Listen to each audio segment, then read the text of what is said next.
का शाळा ज्या गावाचं ध्यान हे शाळेवर आहे, ज्या गावाचं ध्यान हे शाळेतल्या मुलावर आहे, ते गाव मोठं झाल्याशिवाय राहणार नाही.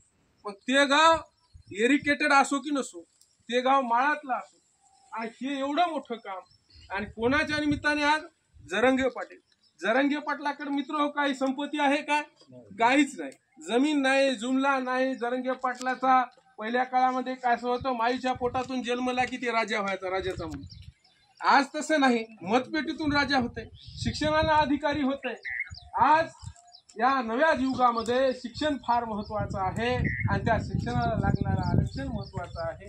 म्हणून जरंगे पाटलाने उत्सव केला. जरंगे पाटील लोकप्रिय स्वतःच्या कर्तृत्वावर झाले.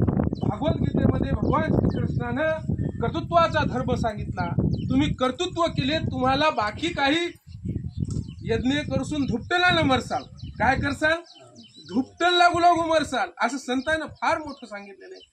अनेक गोष्टी देवाच्या याच्या मागे लागण्यापेक्षा देवानं सांगलेला मार्ग कर्तृत्वाचा धर्म आहे. आणि हे गावकरी त्या कर्तृत्वाच्या धर्माला, कर्तृत्वाचा धर्म म्हणजे विद्यार्थ्यानं शिक्षण तुम्ही अभ्यास केला तरच पास होसाल, त्याला कर्तृत्वाचा, तुमचं विद्यार्थ्याचा धर्म आहे कर्तृत्व. कोणतं कर्तृत्व? अभ्यास करणे.